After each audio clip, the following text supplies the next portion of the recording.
Hello, everyone. This is Kim McLaughlin. We are recording. Let me get the video on for me. Here we go. I'm sorry, I'm shaking this a little bit, and I am in I'm in my home office today, and I'm super glad you all are here. I'm actually even starting a little early, so I'm going to give it a couple of minutes. Oh, there we go. Now we're right on time. So hello, everyone. This is Kim McLaughlin from feedyoursoulunlimited.com. This is day 3 of our 8-day Peace with Food holiday challenge. I've been loving this. I got to tell you, one of my friends asked me how is this going, and I am having a great time. I'm feeling really connected to all of you and what we're doing, because I'm doing it alongside with you. And I got to tell you, I am not 100%. I don't know if you are, but I'm not. And it kind of made me think. And what I like about this challenge is that it is an opportunity for all of us to check ourselves and to be more mindful and to be more centered and to really consider what we're doing and what it means to us. And I'm going to talk a lot more about that today.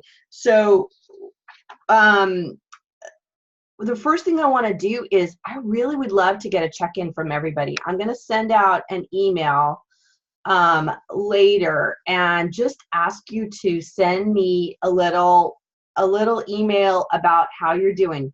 What are you learning? What are your successes? What are your challenges? What are your questions? I really want to hear from you. I'm here with you for 8 days.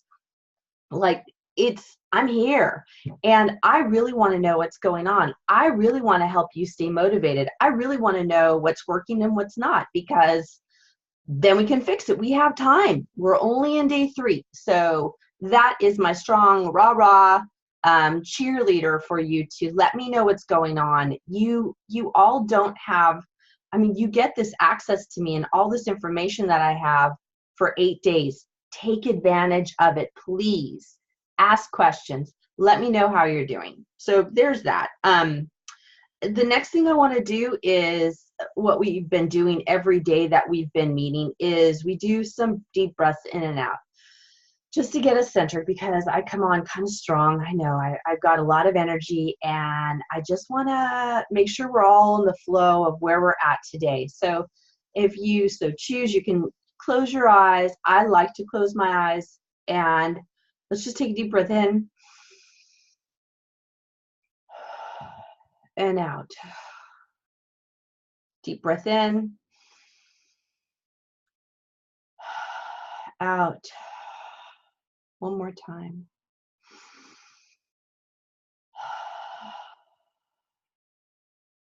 Okay. I definitely feel more connected to my seat, a little calmer, a little more centered, and I hope you do too. I know we've talked about this the other day, but deep breathing is one of your best tools that you can use 24/7 to get reconnected to yourself, calm, and centered. And I like to do it, as I said, I like to do it with my eyes closed, breathe in through my nose, out through my mouth. There's lots of other techniques maybe throughout this 8-day challenge. If you want, send me an email and I can go through lots more ways to do breathing and do that kind of more deeper connection into your body. I like starting our calls this way, because then we're all centered as we move into learning some things and checking in with ourselves about how we're doing. The next thing that I always like to do is our daily affirmation. And today, I'm sorry, I looked down because I have it in my notes, and I want to make sure I get to everything, because I have lots. I seriously have pages of notes of what I want to make sure we get to. But today's affirmation is, I am love. I am loving. Breathe that one in. I am love. I am loving. 2 different affirmations. Say them separate, say them together. I am love and I am loving. I am loving, I am love.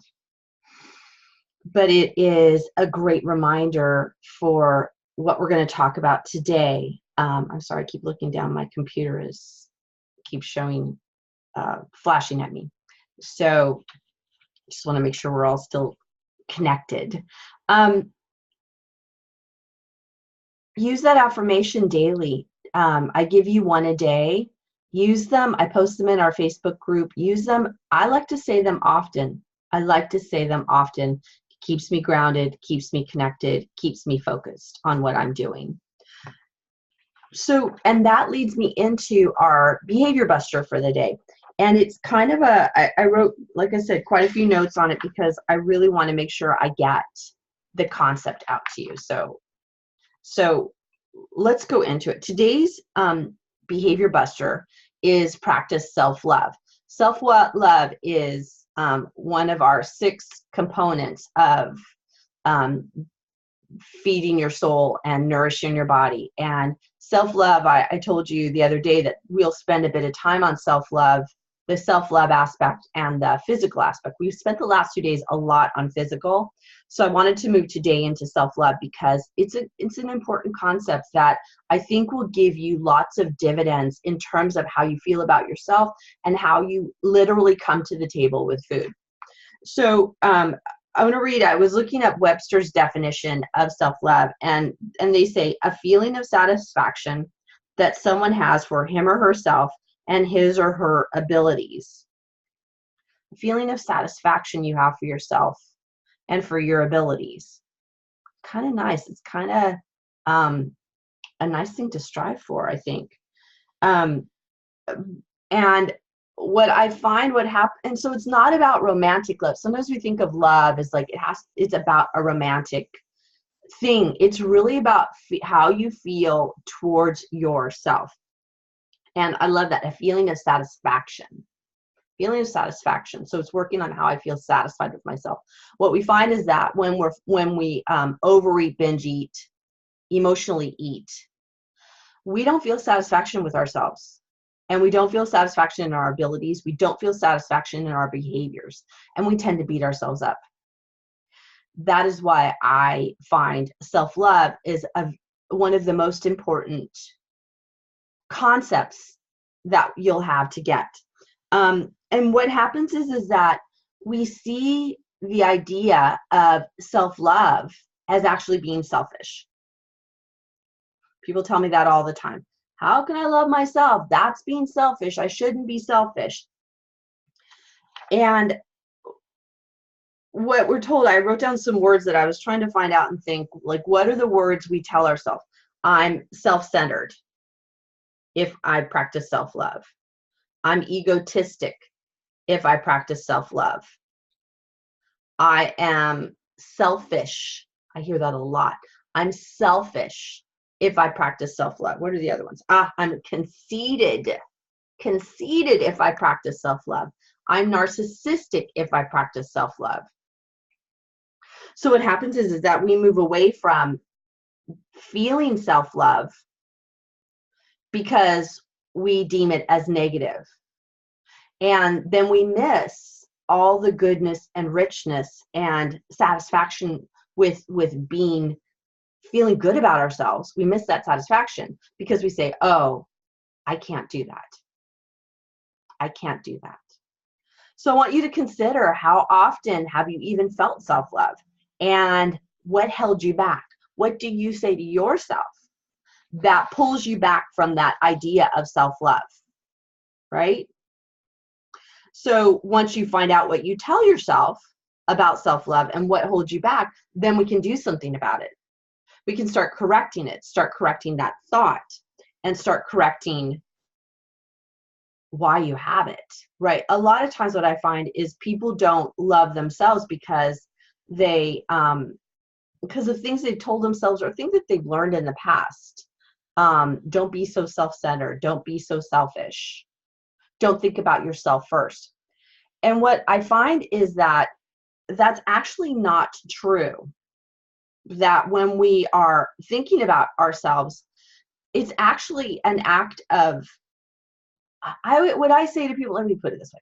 What I say to my clients all the time is, if I'm not good for me, I'm not good for you. If I'm not good for me, I'm not good for you. Meaning, if I don't take care of myself, if I don't practice self-love, if I don't have kindness towards myself, I can't have it for you. It really increases your ability to be compassionate towards others and to be loving towards others. And it starts with yourself. I find that when we are not compassionate and loving towards ourselves, we try to be helpful to others, but we kind of we miss the mark because we're actually feeling horrible about ourselves as we do it. And we think that, well, the way for me to feel good about myself is to take care of them. And don't get me wrong, that I think that loving others and being compassionate towards others is a great piece of a relationship, because then you feel more empowered and loving because of what you give. But you can't give from a place of emptiness, right? I can't give love to somebody else out of a place of lack of love for myself. When I'm empty, I'm not giving it full out to others, right? And what happens is that when I'm empty of self-love, it shows up in overeating consistently. What I love is I got a quote from Kristin Neff, who is a person who is well known within self-compassion. And I think when I think of self-love, I think it's kind of this conglomeration of feelings and ideas. And it is self-love, self-compassion, self-esteem, self-worth. I put them all together. They have nuances to each of them, but I put them all together. And I think they're all important. And I just term them, I call it self-love, but I put all of those together in that same package. All of those go in the same package with self-love. Kristin Neff she said, for self-compassion, she says, it involves treating yourself with the same kindness you'd show a good friend when faced with similar difficult life struggles. Showing the same kindness to yourself that you'd show a good friend when they're faced with the similar life circumstances or life difficulties. That's really important. We tend to offer the kindness to others and say, oh, it's not that bad. You'll be okay. It wasn't that big a deal. You're fine. You got this. But when we're faced with the same exact difficulty, we say, oh, I was terrible. I should have done it better. I know better than that. I shouldn't have treated them that way, or I should have said something different. I should have known better. And we put ourselves down for not doing the very thing that we tell other people it's okay that they didn't do it. We show them a sense of compassion, self-love. We're loving towards them. We're kind towards them, but we're not kind towards ourselves. Do you hear? I got a lot of energy for this because I find this is really interesting. I ask people about this a lot, and what I'll say to them is that if a good friend told you about this, if a good friend told you about this situation and how they're feeling, what would you say to them? And they'd say, well, I'd tell them they're okay. I'd tell them that they're fine. I'd tell them that I love them anyway. And I said, well, what about you? And they go, oh my goodness, I can't say those things to myself. I can say it to somebody else, but I can't say it to myself. The other way I think of it, and this is another way I look at it, is what would you say to a child? If you're a parent, what would you say to your child? If you're a grandparent, what would you say to your child? If you're an aunt or uncle, what would you say to a child? If you're a teacher, what would you say to a child? If they came and told you how bad they felt about what they did and how much they can't like themselves and they can't love themselves because of they did something horrible, you'd say, oh, honey, it's okay. You're okay. You're fine. Let's take care of you and what's going on for you, right? Because you want them to love themselves, to show them that they can love themselves. I'm saying do that to yourself. I tell that to my clients. Like I'd say, tell yourself, oh, there, honey, it's okay. You missed the mark, but you're still lovable. You're still lovable. And to give that back to ourselves, we can give that to ourselves all the time. And what it happens is that what I know is that as we increase our self-compassion, our self-worth, our self-love, our self-worth, our self-esteem, as we increase those, what I know happens is that we decrease self-judgment, we decrease judgment, either to ourselves or to others. We're less judgy. I promise you, we're less judgy. We decrease our criticism, thinking about how bad everybody is. We decrease anxiety because we're more filled with joy and happiness. What did we say? The definition from Webster's: a feeling of satisfaction that someone has for him or herself and their abilities. Satisfaction. So that means that if I'm practicing self-love, I have less anxiety when I miss the mark, because I acknowledge, we all make mistakes. I'll do better next time. But also what I know for sure, when we have self-love, self-esteem, self-work, self-compassion,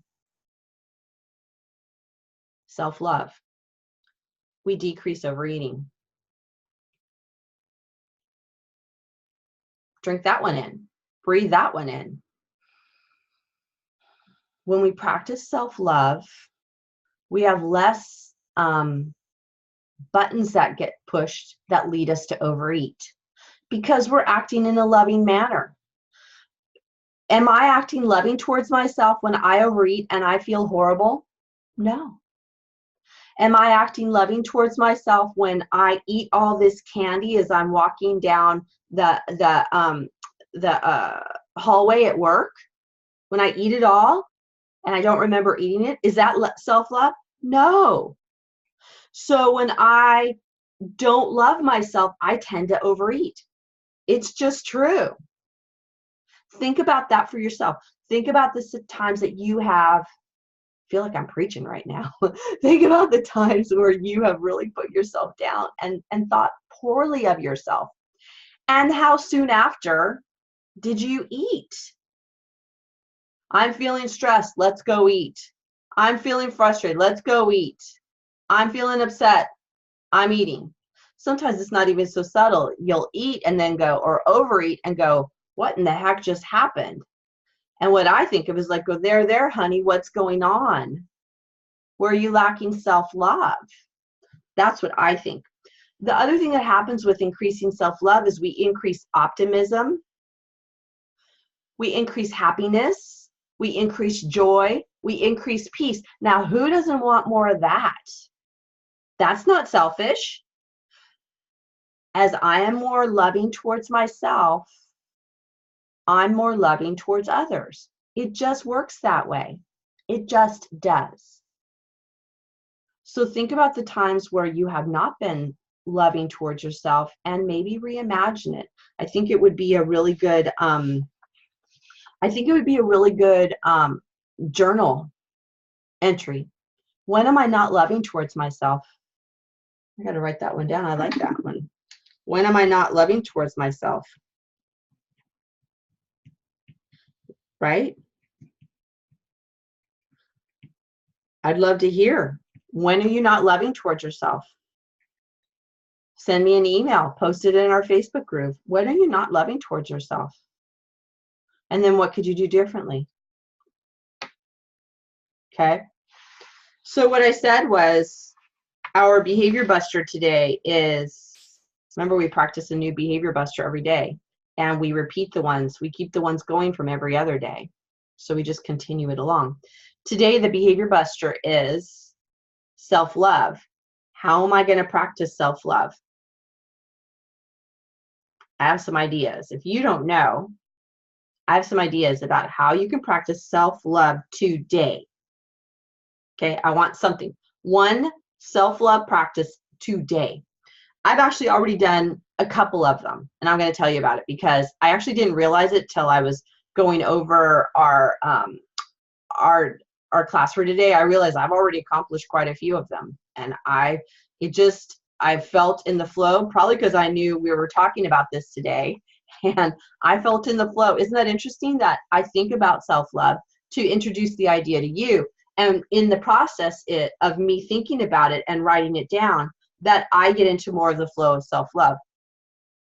Isn't that interesting? So today, the behavior buster is complete one self-love action.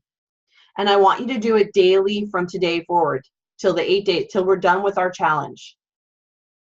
Remember, I told you our challenge is about doing things. It's going to be a challenge, but not challenging. I mean, what's challenging about doing something for self-love? And I'm going to give you a lot of ideas, okay?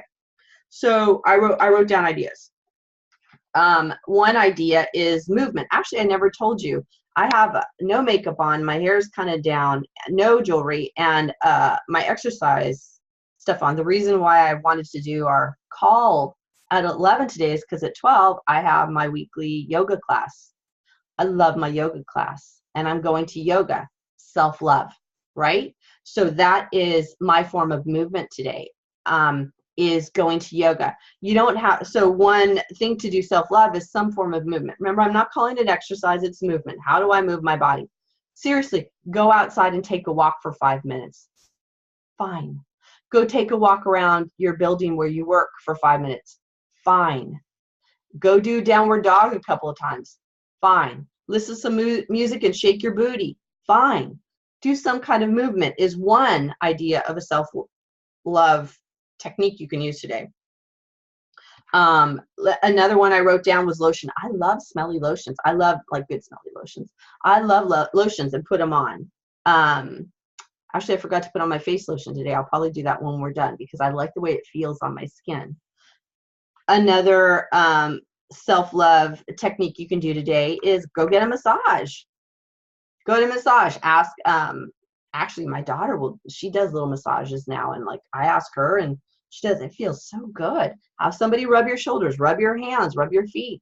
Go to a little 15-minute spa place and ask them to rub your feet. So that's another thing. Sleep. Go to bed on time. Sleep. Focus on sleep. Do all self-care techniques before you go to sleep. Sleep hygiene. We'd have to go into it another day on all the many things that are a part of sleep hygiene. If you have trouble with sleep hygiene and want that as your self-love technique and don't know how, email me, send it to me, and like I'll give you guys some clues on what to do. Nap. I love a good nap. I do. And I might do that this weekend. Take a nap. If you love naps, take a nap. So self-love, right? Essential oils. I have some essential oils. You might hear it in the background. I have a diffuser going with some essential oils today. I used Purification today, and it smells very different. So like, I'm not sure if I totally like it. I think I need to do a different mix. But I have essential oils. I love smells. Like I said, with the lotions, I love smells. So that's something I love to do. Take a bath. That's always a go-to. Easy peasy. Take a bath, take a shower, use some lotions or some soaps, some nice smelling soaps. Do that. Take a bath, take a shower, refresh, right? Burn a candle. I was doing that earlier, actually. I had a candle on because the other two things I was doing was journal and meditate. So I had a candle going while I journaled, while I meditated. And so I've already practiced 1, 2, 3, 4 on this list today. You can tell this is my list of what I like to do for self-love, but what is on your list? Tell me, put it in our Facebook group, send me an email. I want to know what your form of self-love is. Take a walk with your partner, play with your child, watch a movie tonight. I don't know, lots of ideas. But what is going to be your act of self-love? What's going to be your act of self-love? Telling yourself a different story, taking more deep breaths. Those are all self-love, right? What are you going to do? I want you to do at least one thing a day. One self-love technique a day. Okay? I think I've kind of told you that. Told you a lot. I can give you more ideas. I got lots of them. These are a lot that I use that I really love. And that's why I give them to you, because it's close to what I do, and I'll be doing more of these this weekend, just saying. So that's the behavior buster of the day. One self-love technique a day. One self-love. And then Always, every day, we're doing our daily guidelines. Notice hungry, full, and allow it to guide you. Take 5 deep breaths before each meal. Practice the behavior change I give you each day. Practice the behavior buster. And then keep the ones going from before. So we've already had hungry, full was on Wednesday. Yesterday was eat at the table. Use a napkin, use utensils. So keep the behavior busters going. Every day, we're adding one more. So by the end, you're going to have 8 of them. 8 behavior busters that you'll be able to take away once we're not meeting together. And then use the positive affirmation. Today is I am love or I am loving. Use your positive affirmation that I give you at least 3 times a day. I encourage you to use it as a starting spot to eating. Take a deep breath as you sit down for your meal and go, I am loving, I am loving, I am love.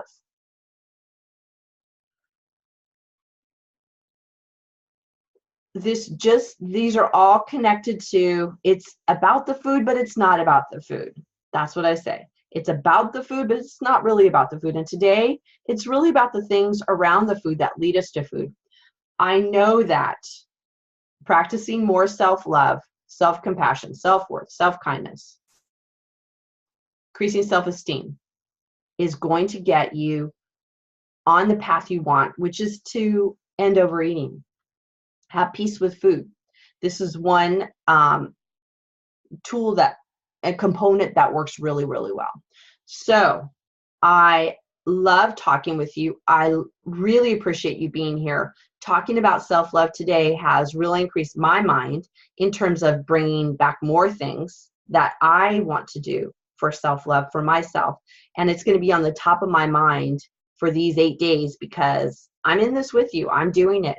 And I'm not 100%, but I certainly am a lot better than I was yesterday because I'm doing more and more things to take care of myself, as I encourage you to do too.